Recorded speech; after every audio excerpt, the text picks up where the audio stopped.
So I'm so proud to be sitting here with Her Excellency María Espinosa, who's the President of the United Nations General Assembly, and we're thrilled to announce this partnership with your office, in essence, to take live questions from around the world of people on key issues that impact not only the work of the United Nations, but also the work of the world, progress of the world, sustainable development, climate goals, everything in between, to ensure that we have healthy, safe, and prosperous communities. And your commitment, in essence, through the role that you've been playing in this role, is really to make sure that people's voices are also brought into the corridors of power. And we have been very excited to look through your questions, to really think about how to engage more substantively with you all to make sure that the massive untapped potential and opportunity that exists in the world is also heard in these high-level meetings that take place in this building that we're in right now at the United Nations headquarters, and far beyond, because the impact of the convenings that take place here ripple throughout the world and impact billions of lives every single day. So with that, I just want to welcome you to this Q&A with the PGA session. And as we start, would love to know from you a little bit more about why are global voices so critical to this agenda, and maybe more importantly, what are you doing to really engage with these voices? Well, first of all, I think that it's very important that we understand how the UN works. It is an intergovernmental body. We are 193 member states family, and we have to agree on the key issues and key challenges that humanity is facing. I am the president. I represent the 193 states, but also I am the broker in trying to bring all the voices together at the member state level. But whatever we decide here, the conversations we have, the decisions we take, really need to be brought out to the public. The theme for my presidency this year is to make the UN relevant to all. All meaning everybody, meaning that we need to be closer, bring the United Nations closer to the people we serve, and bring the people closer to the United Nations. And the best way to do this is just engage with civil society, with the private sectors, with the youth groups, with women, with children, and to hear their voices, because we are here representing their interest. And whatever we decide has to be implemented, owned by society as a whole, whether it be climate change, migration, peace and security issues, violent extremism, terrorism, all the efforts that we're making to build peaceful societies. Everything is about social ownership, and for that to happen, they need to be part of the equation. We need to listen to these voices. We need to make sure that whatever we do, decide at the United Nations reflects, the dreams, the shortages of the people out there and the people that we represent here. Mm-hmm. Yeah, and thank you for that. And that directly, I guess, goes into the importance of hearing from you all online, with bringing these voices into these corridors of power, into these convenings that in essence represent you. You are the United Nations, and the United Nations is you.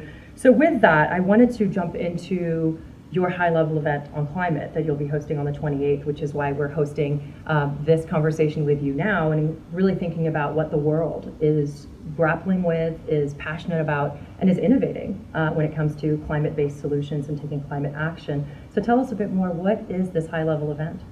Well, it's a high-level event that was mandated, decided by member states, with a special focus, and the special focus is an intergenerational approach. Having young people interact, participate, having heads of state, ministers look at what are the actions that we need, how do we need to perform better in order to, for example, implement and make the Paris Agreement a reality. I think that we need to push in the same direction. We all need to do the same. But it's not only the task of the heads of state and government that are coming, of the ministers that are coming, but of younger generations, of academia, of science, of the private sector. We all need to put our contribution to make it happen. Sometimes we feel like they say, climate change is is a very scientific, complex issue. It is really not a complex issue. It's basically, it is a survival threat to humanity. It is an issue that requires collective action. And the UN is about collective action. If we do not act now and quick, we are going to face, very soon situations like food shortage, illnesses, problems with our health, problems with what we eat, problems with the economy in the future, the impacts in nature, in the economy, in our capacity to develop the Sustainable Development Goals are going to be threatened because of climate change. So if we do not act quickly, if we do not act together, if we are not responsible to the future and the future generations, we are going to be in deep trouble. And this is not about science. It is about survival, and it's about, the future and the presence of society. Yeah, we got quite a few questions actually around tangible actions and what the UN is doing to create this framework. So DK from Indonesia specifically asks about how can we move past the slogans, in essence, of climate change. And there are several other people. Mariel also had asked us on Twitter, and Richard Doe, specifically about accountability. And I know your high-level event, you're anticipating several other people that represent governments and various entities. Can you tell us a bit more about who's coming, and then how maybe that we can start to create accountability around the framework for climate action? Well, we are having at least 5 heads of state and government, presidents that are coming, several ministers of environment, ministers of planning that are coming, around 20 ministers that are going to take part of this high-level event, but also civil society. We have invited the private sector, academia, young professionals, activists. We will have 80 youth leaders taking part of the conversation. And I agree with the questions from Indonesia, how to go beyond the slogans. And I think in this collective effort that we all need to make, here we are a norm setting, a policy setting body at the UN. But if this policy, if these norms, if these prescriptive ideas do not touch ground, it's really useless. And how do they touch ground?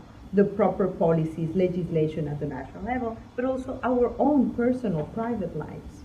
The way we use energy, the way we buy food, the way we look at, from a consumer's perspective, how to be more efficient, more environmentally conscious, how we can just do our little action, every day.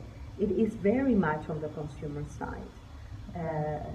Just the very action of turning off the lights when you're not using them, electronics, all this, especially us, the middle classes are, have a very important role to play in changing, our consuming practices. So we can make a change. We can gather with other young people, with our groups of interest, to make sure that the level of awareness grows, and that we can contribute and do our little thing. Well, and it's interesting because we had several people expressed concern of the speed of climate action. So we had Cesar Mendes and Laura Cook and Stephanie Misar, who specifically talked about the urgency and the sense of urgency and what we can do to create that sense of urgency. And specifically, Laura asked about the genuinely creating the speed, actions at the speed needed to ensure that we take action for the climate before it's irreversible damage. And Stephanie Misar specifically said, what can be done? I'm so sad looking at pollution in the ocean. What can be done about that? So what are your thoughts on people that are currently looking at the problems that we're facing and saying what can be done right now, and how do we get other people to realize that there's a really strong sense of urgency? But what is very, very worrisome is that we have seen the science, the numbers recently. No, if you look at the last report of the IPCC, this expert panel on climate change, they have very, straightforward. They said that we are not doing what we're supposed to do.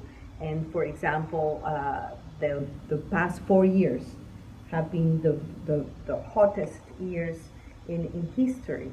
In 4 years, we were able to completely alter the chemical composition of the atmosphere, to change, the CO2 emissions have been so high that the atmosphere, the composition of the atmosphere has changed. So the temperature has increased. When temperature increases, I mean, we know what happens. We have millions of people that have to leave their home countries because they don't feel safe, because of the devastating effects of in English you say huracanes and hurricanes. Sorry, I'm a Spanish speaker, I'm a Latin American, and so sorry about that, but and the report says that we need to increase 5 times the ambition that we already signed in the Paris Agreement. Wow.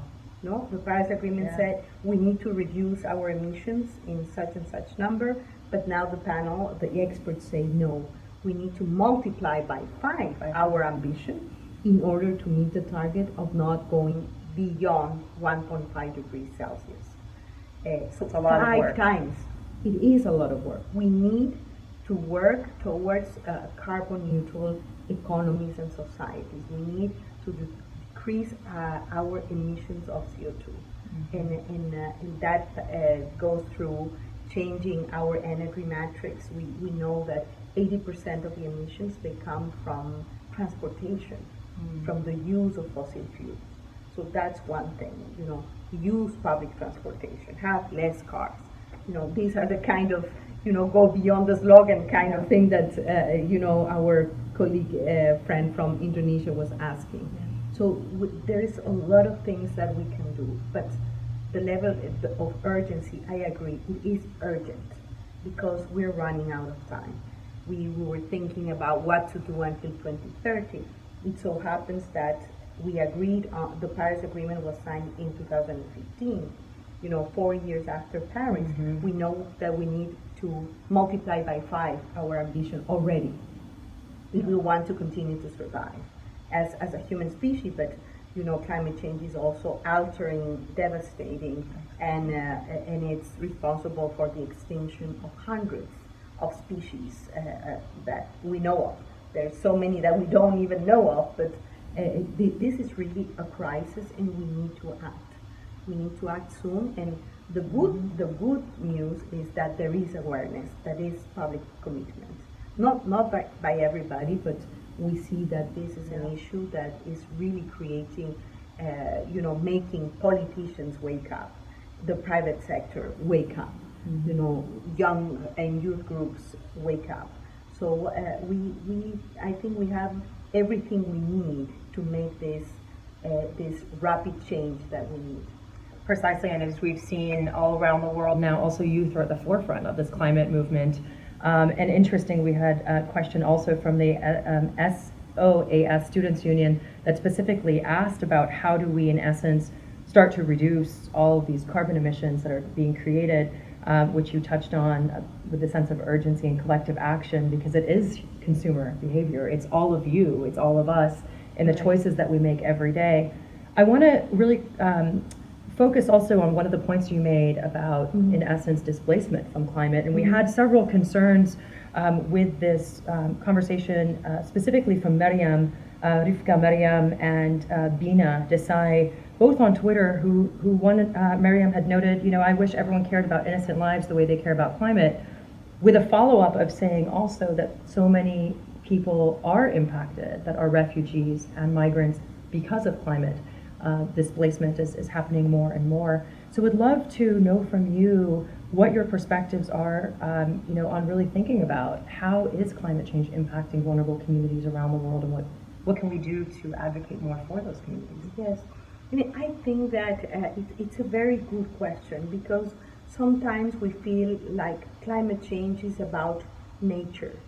It's about conserving ecosystems. It's about No, because climate change is the cause, the reason why we have internally displaced people, communities and families, millions of them. So what we have now, for example, is about 200 million people that are going to be displaced of their places of origin because of weather-related, climate-related situation, either it be droughts or floodings or cyclones, and they have to move from one place to the other. So we do have millions of climate refugees. We have millions of climate migrants. So people do not migrate because there are conflicts in their countries of origin, because they are suffering hunger, because they have no future, no opportunities, because of unlivable conditions related to climate change. So this has to do with human lives as well. This has to do with the future of younger generations. There are millions, and again I repeat, millions of climate refugees, and sometimes it's even difficult to picture that. But let's take a small country, Dominica, from my region, from the Caribbean. In 48 hours, Dominica lost 80% of its infrastructure. So the people from Dominica, they had to look for other places to go, whether inside the island, but look and go elsewhere because they have lost everything. Their crops, their jobs, everything. So the economic impact, the human impact, and the social impact of climate change is huge. Yeah. So it's a cross-cutting issue. It is not only about the environment, it's about human lives. And that was, I think, the concern of the person who asked that question. And that's a very, I think, direct answer to all the questions that we did have, specifically expressing concern over everyone's interest in climate change with the idea, and we saw that several people felt like that was coming at the expense of human rights, and you're actually saying to the contrary, basic living and people being able to access food and affordable food is actually part of the agenda of the United Nations and far beyond. So climate change, as you heard, and climate action is not just for the environment, but it's for people and the planet, which is very encouraging to hear that you're really thinking comprehensively and really advocating comprehensively, also among civil society and youth. And Siddharth Dwivedi did actually specifically say, I just want to know what we're going to say to future generations when they ask us about the destruction of the planet. And this idea that what we do today does impact young people and future generations.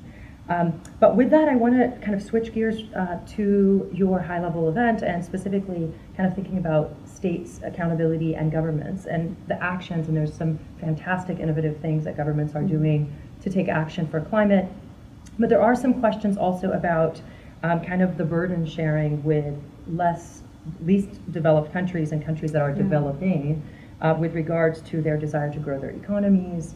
But then also Sattar Kingari, and apologies if I've said your name incorrectly, is really asking about how can we build capacity, and what the UN is doing to build capacity for countries that are really both trying to grow their economies while being conscious of the environment.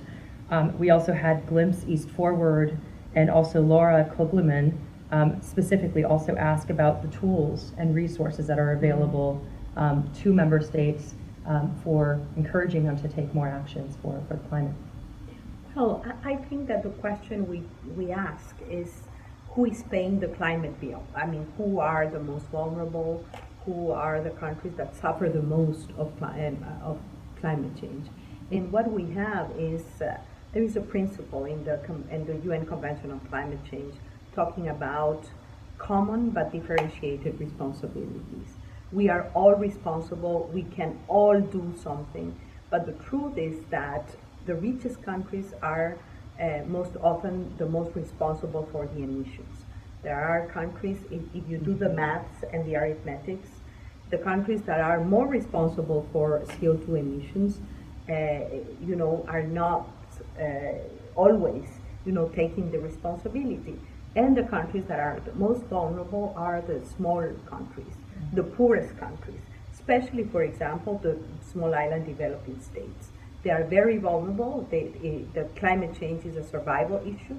They might disappear if we don't stop climate change, but at the same time, they are the poorest of the poor.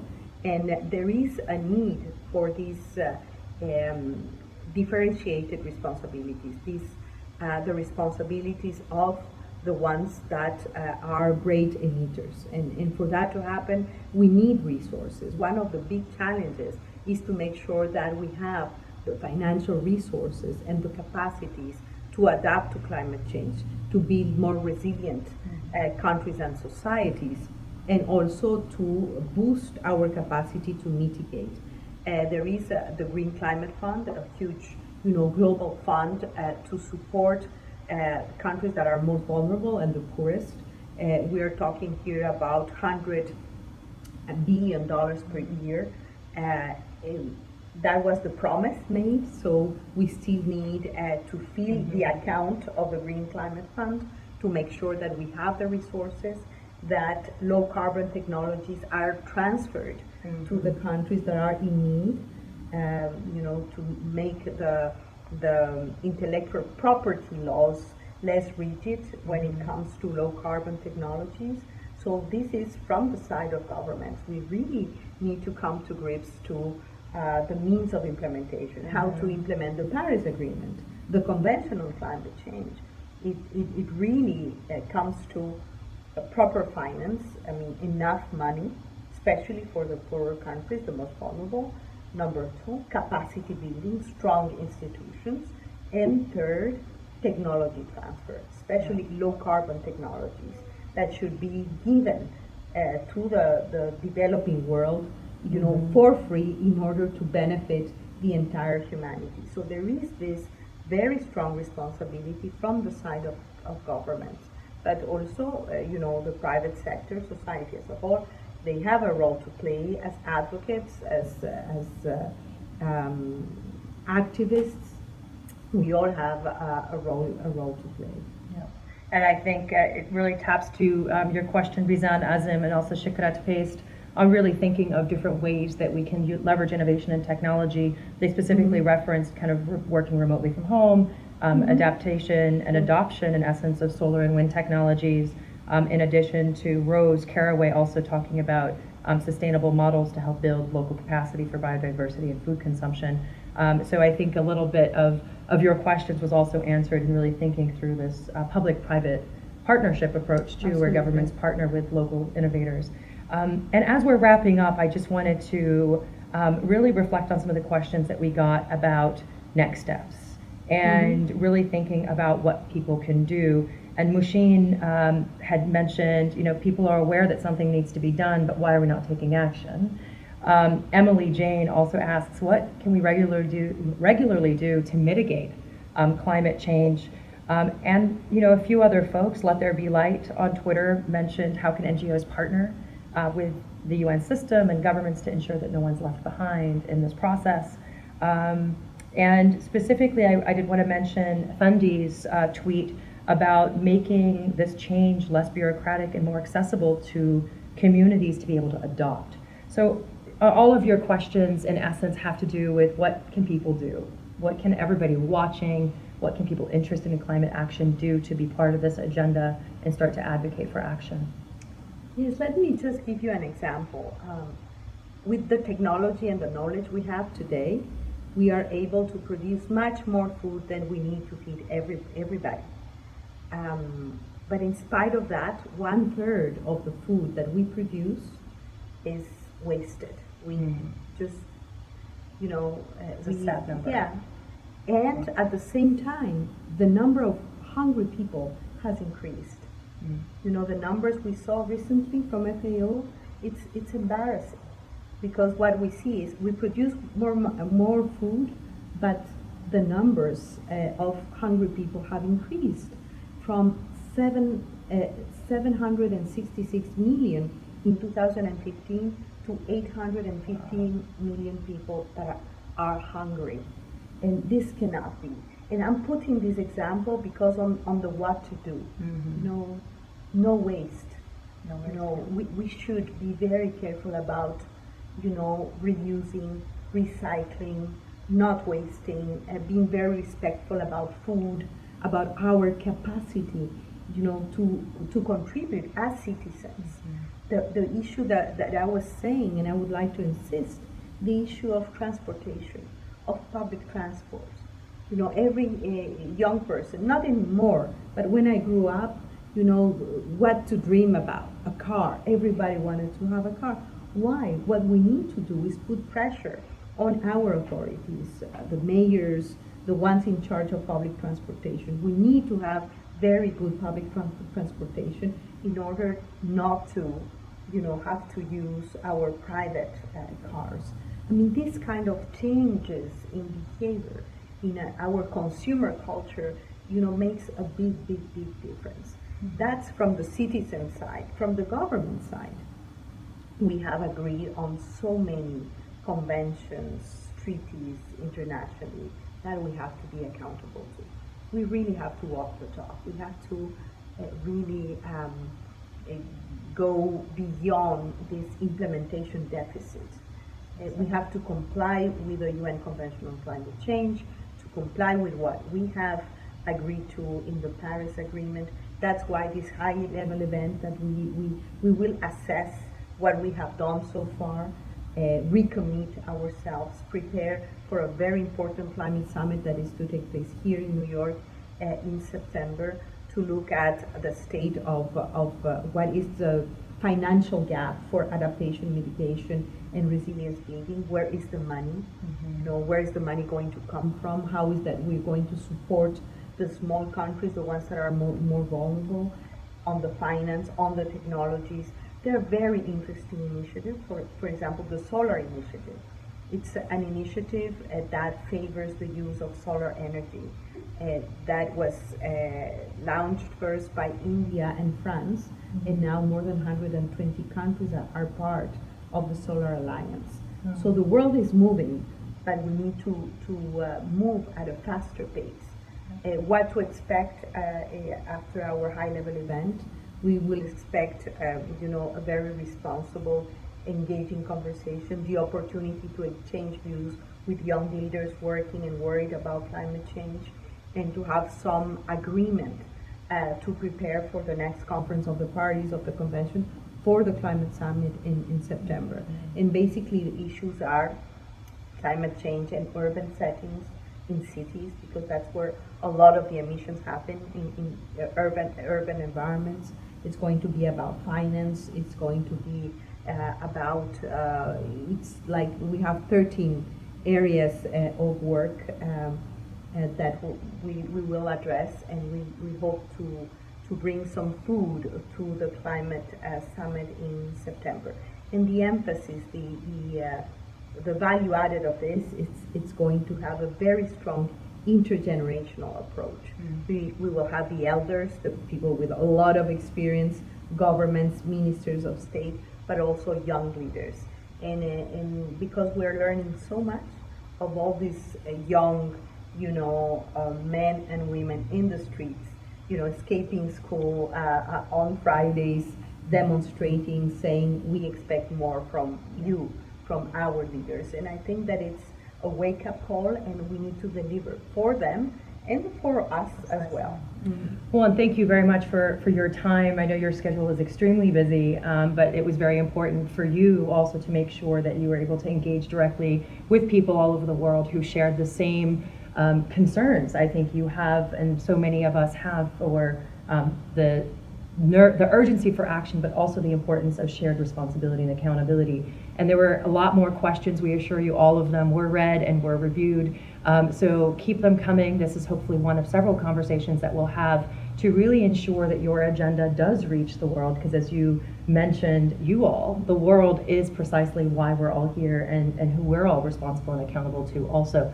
So with that, I just want to thank you very much for your time, and thank you all for not only watching, but for taking the time out of your schedules, not only to tweet to us and engage with us on social media, but really for the work that you're doing in your communities, for your passion, for your concern, and also for your partnership in helping achieve the agenda that you're leading. So do check out the PGA's Facebook page, Twitter and Instagram, and the website, because we did tag more information about the high-level event. So if you're interested in anything that was discussed, whether it was the Paris Agreement or better understanding what the high-level events are, there's tons of information, and it starts with education. Accountability starts with education. So I encourage you to do your part, and please continue to join us in these dialogues.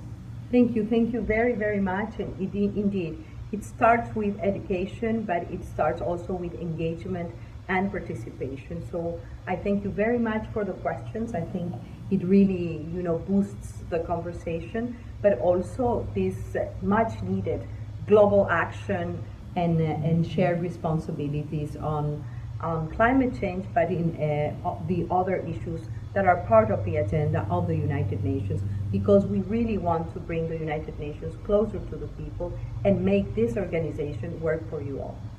Great, well, thank you so much. No, I thank you. Thank you very much.